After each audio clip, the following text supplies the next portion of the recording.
बिस्मिल्लाहिर्रहमानिर्रहीम। Hello everyone, अस्सलामु अलैकुम।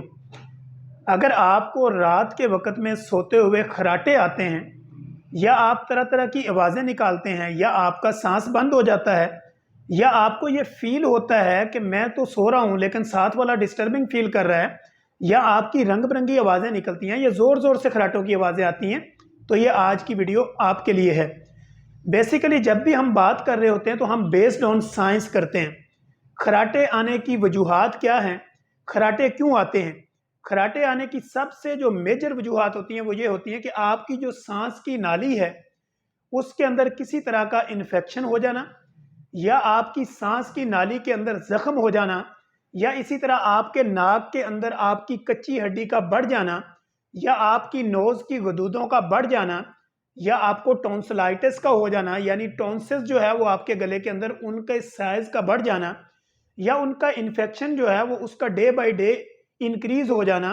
तो ये वो कॉमन रीज़न होती हैं जिसकी वजह से आपको रात में खर्राटे आते हैं। इसी तरह आपकी अगर मैदे की नाली के अंदर कोई जख्म है, यानी आपके गैस्ट्रोइसोफेगस रिफ्लेक्स डिजीज है यानी गर्ड है, तो ऐसी सूरत हाल में भी आपको खर्राटे आ सकते हैं। या आपके गले में कोई कंटिन्यूसली इन्फेक्शन रहता है, यानी अगर केरा गिरता है, रेशा गिरता है, तो इसमें से भी ऐसी एग्जाम्पल हमारे क्लिनिकल ट्रायल में रिपोर्ट होती हैं कि जिनको खर्राटे आते हैं, आवाज़ें निकलती हैं, ज़ोरदार आवाज़ें निकलती हैं, या उनको डरावने ख्वाब आते हैं, या उनका सांस रुक जाता है। तो ये वो कैफियत होती है जिससे आपके खर्राटे आना आपके अपने बस में नहीं होता।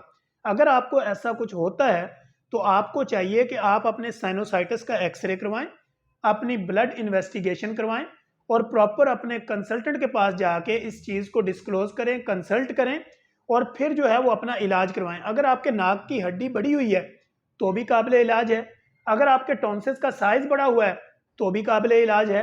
अगर आपकी सांस की नाली के अंदर इन्फेक्शन है, सोजश है, या उसके अंदर कोई बैक्टीरियल वायरल इन्फेक्शन है, या वहाँ पे कोई जख्म है, तो भी काबिल इलाज है।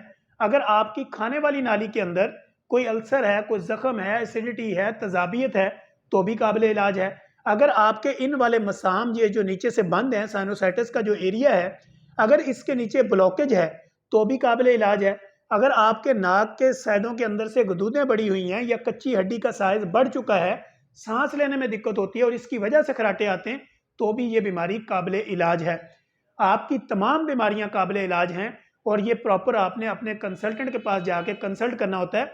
लेकिन अगर आपको ये लगता है कि आपको नेज़ल एलर्जी है, गले में एलर्जी है, नाक में एलर्जी है, टॉन्सिलाइटिस है, या साइज़ बढ़ा हुआ है, नाक की हड्डी बढ़ी हुई है, गदूद गले के साइज गदूद बढ़े हुए हैं, या आपकी सांस की नाली के अंदर इन्फेक्शन, और सबका आप इलाज करवा चुके हैं लेकिन उसके बावजूद भी आपको खर्राटे आते हैं, तो फिर बराहे करम अपना रूम चेंज कीजिए, अपने अंदर डिस्टेंस पैदा कीजिए ताकि जो आपके साथ सो रहा है उसको पुरसकून नींद लेने दीजिए।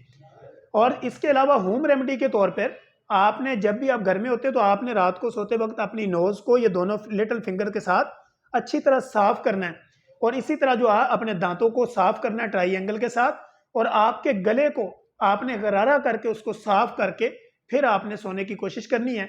और कोशिश करें कि फ्रेश ऑक्सीजन का लेवल कंटिन्यू आपको मिले और आपका जो घर है, जो रूम है, वहाँ पे वेंटिलेशन हो, तो तब जाके आपके खर्राटों जैसा जो मसला है ये हल हो सकता है। इसलिए अगर आपको खर्राटे आते हैं तो बिल्कुल परेशान होने की ज़रूरत नहीं है। आप बायो में दिए गए लिंक के साथ हमारे साथ डायरेक्ट कॉन्टैक्ट भी कर सकते हैं, यूट्यूब पे जाके हमारी मजीद इन्फॉर्मेशन भी ले सकते हैं, और डायरेक्ट हमें कॉल भी कर सकते हैं और हमारे क्लिनिक को विजिट भी कर सकते हैं। Thank you so much.